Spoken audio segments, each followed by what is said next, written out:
The battlefield had gone quiet. Smoke lingered. Akigan and Kukaracha stood still, watching. From across the ruins, Gray Shinobi approached. Slow, measured. His blade rested loosely in his hand. As he drew closer, he slid it back into its sheath. He stopped in front of them, his gaze steady, unwavering. You must be the great beard hero. A brief pause. His eyes shifted. And you, Kukaracha? Another step closer. You've both gained quite a reputation, especially after the bloodthirst incident. The wind passed between them. Kukaracha finally spoke. We were just doing our duty. Gray Shinobi's expression didn't change. I wasn't praising you.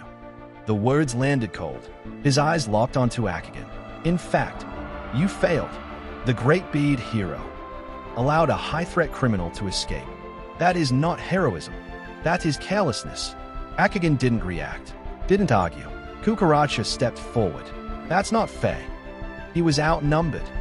He still took down Power Cell, Amoeba, and even Bloodthirst. If other heroes had stepped in, the commissioner wouldn't have been taken. His voice echoed, frustrated, raw. Gray Shinobi exhaled slowly. A hero's duty is not to win fights. It is to end threats. He looked back at Akigan. You can blame the others for not showing up, but in the end, the responsibility was yours. Kukaracha clenched his fist tighter. Gray Shinobi continued. If you had eliminated Power Cell and Amoeba first, there would have been no distraction, no hostage, no escape. His voice dropped. You hesitated. You chose restraint, and that cost lives. Silence consumed the space. Kukaracha stepped forward again, but Akigan raised his hand, stopping him. Firm, calm, that's enough. Akigan looked at Gray Shinobi. The ninja's right. The wind passed through the ruined street. As the weight of those words settled, Gray Shinobi spoke. A gold-rank hero does not move freely. We are few, and we are deployed only for threats that affect the entire nation. His voice remained calm, controlled, yet I was assigned to capture Bloodthirst, a TA villain. Akigan looked up slightly. Gray Shinobi continued. In raw strength, he is nothing compared to Mahout. But his influence, his reach is on a whole different level. He is part of a dark and powerful underworld organization spread G across Liberty Nation. Not just Citadel. A beat, White Orca, was only a fragment of something far worse. His eyes darkened. When I captured him 5 years ago, my goal was not just to imprison him. It was to uncover everything. And now, he walks free again. His gaze sharpened, locking onto Akigan. Because of your failure. Silence dropped like weight. Yoko stood nearby, listening, still injured, still watching. Through the comms, Fiona and Kara listened, anger building on their faces. Akigan lowered his head slightly, but before he could speak, Kukaracha stepped forward. Maybe you're right. His voice steady, but burning underneath. Maybe he could have handled it differently. Maybe showing mercy was a mistake. But he did his best. His eyes locked onto Gray Shinobi. And you don't get to call someone like that incompetent. The air shifted. You knew how dangerous Bloodthirst was. The commissioner knew. So where were you? His voice rose. And don't give me that national priority excuse. You showed up now. You could have shown up then. Kukaracha stepped closer. If he's incompetent, then so are you. You captured Bloodthirst. And in 5 years, you found nothing. Nothing about White Orca. Nothing about its deep ties to the underworld. Gray Shinobi remained silent. Kukaracha continued. And what about Commissioner Jones? He knew everything, and still got taken hostage. Is he incompetent too? His voice sharpened. Or is it only easy to blame the man standing in front of you? Then, one final strike. So tell me, if results are all that matter, and effort means nothing, then those 3 silver-rank heroes who died trying to expose Bloodthirst, were they incompetent too? The world seemed to stop. Gray Shinobi's eyes widened. How dare you speak of them like that? The air snapped. Gray Shinobi moved. A blur. Gone. Then, Kukaracha's body jerked upward, a hand around his throat, lifting him off the ground. Effortless. Kukaracha choked, clawing at the grip, breath fading. Edmund! Kara's voice screamed through the comms. Edmund, can you hear me?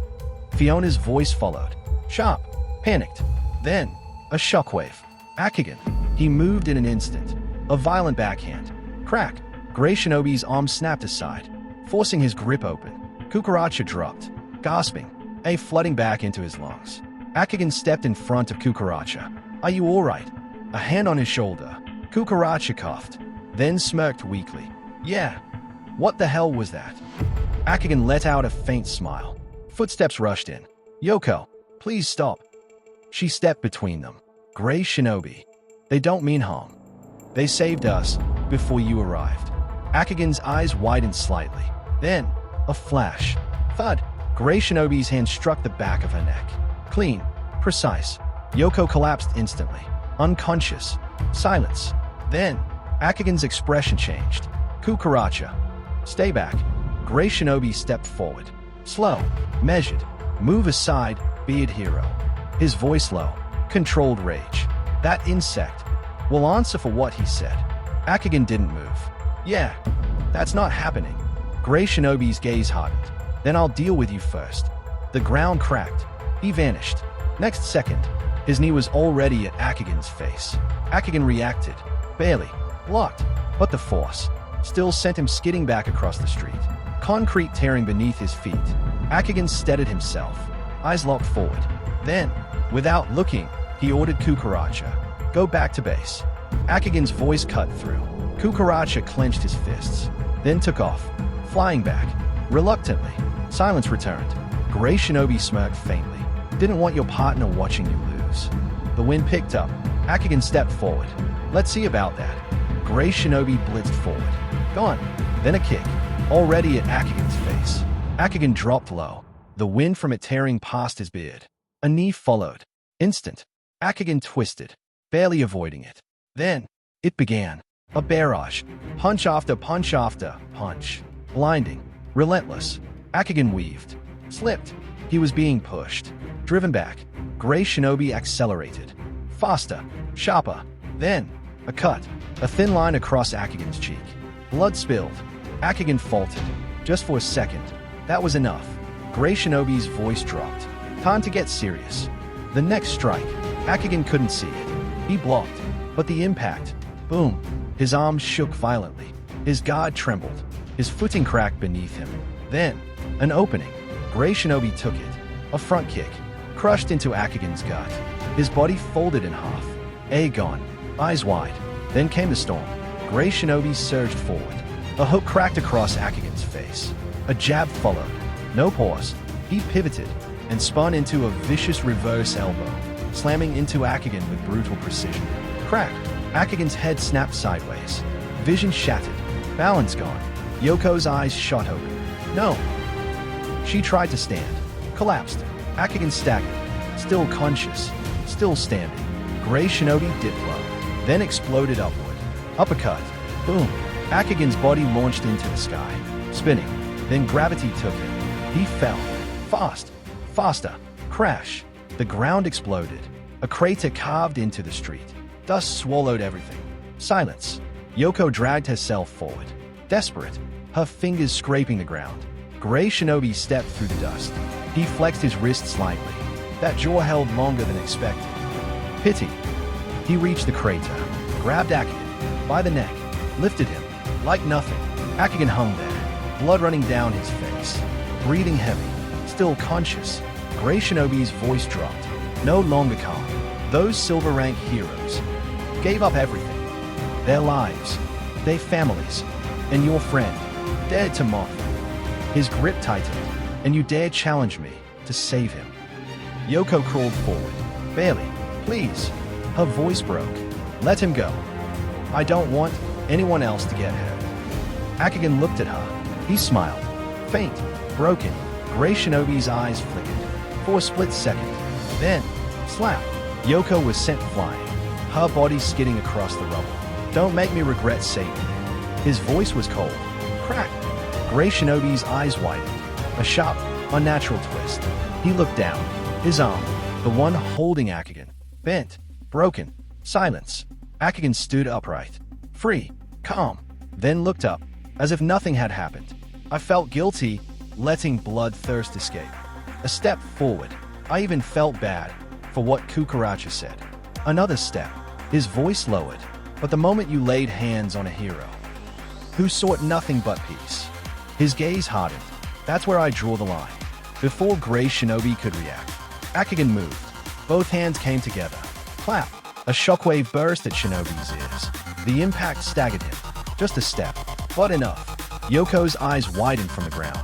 Grey Shinobi steadied, then drew his blade. No hesitation. He vanished. Faster than before. Faster than when he cut Mahout. The blade flashed, again and again. But Akigan didn't move. Hands behind his back. Each strike missed by inches. To him, it was slow, predictable. Then a faint shift. A misstep. Akigan baited him. Grey Shinobi took it. Missed. Akigan stepped in and drove his head forward. Crack. A headbutt. Clean. Brutal. Grey Shinobi staggered. That was all Akigan needed. He moved. No restraint. A barrage of punches, each one faster than the last, driving into Shinobi's gut. Crushing. Then, a powerful kick. Full force. Slam. Grey Shinobi was sent flying, crashing across the street. Dust exploded. Silence followed. Grey Shinobi sat up. Barely. His arm. Broken. Ribs. Shattered. Blood seeped through his mask. Breathing heavy. Unstable. For the first time, he couldn't stand. Akigan rolled his shoulders, cracked his neck, and walked forward. Slow. Unhurried. Dominant. Then, sirens. Loud. Closing in fast. Lights flooded the street. Police vehicles surrounded the area. Weapons raised, positioning themselves between Akigan and Grey Shinobi. Then a helicopter descended, wind blasting across the ruins. The door opened. Commissioner Jones stepped out. Everyone, stand down. Commissioner Jones' voice cut through the chaos. Police lowered their weapons. The tension eased.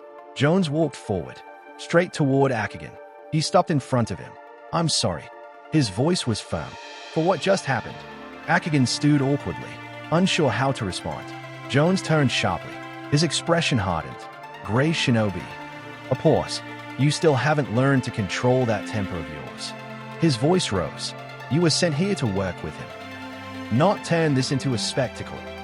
Grey Shinobi said nothing, just sat there, silent. Jones continued. The audacity to belittle a fellow hero, and then draw your blade on him. His voice echoed across the street. Akigan stood off to the side, watching, scratching his beard, like a kid witnessing a scolding. Then, Jones paused. His eyes dropped. Your arm. Concern replaced anger instantly. You're bleeding. He rushed to Shinobi's side, hand on his shoulder. Are you all right? Akigan blinked, confused. Are you two related or something? Jones shot him a look. What? Of course not. I don't even know this man. Akigan shrugged. All right then. He turned, casual. Just make sure your pet doesn't get in my way again. Grey Shinobi's fist tightened. Enough, both of you. Jones snapped. The air froze again. He exhaled slowly, then looked at Akigan. The reason I sent Grey Shinobi was to discuss something important. But things didn't go exactly as planned. And we have the media helicopters circling us above already. His tone softened slightly. Get some rest. I'll reach out soon. Akigan nodded. All right. And walked away. Behind him, Jones supported Grey Shinobi, holding him slightly, putting his arm over his shoulder, as sirens echoed into the distance. As Akigan walked back slowly, the chaos behind him faded. Then, he noticed her, Yoko, struggling to stand, her body trembling, one arm useless, the divine sword planted into the ground, holding her up, barely. Akigan paused. He knelt beside her and offered his hand. I can manage on my own. Yoko's voice was firm. Akigan smirked faintly. Yeah, and I could have handled Grey Shinobi. I didn't need you stepping in either. He tilted his head slightly. Guess we both just do whatever we want. Before she could respond, he lifted her, effortlessly, into his arms. Yoko's eyes widened. What are you doing? Put me down. A faint blush crept across her face. Awkward, unprepared. Akigan didn't answer, just smiled. And in the next instant, he moved. The world blurred.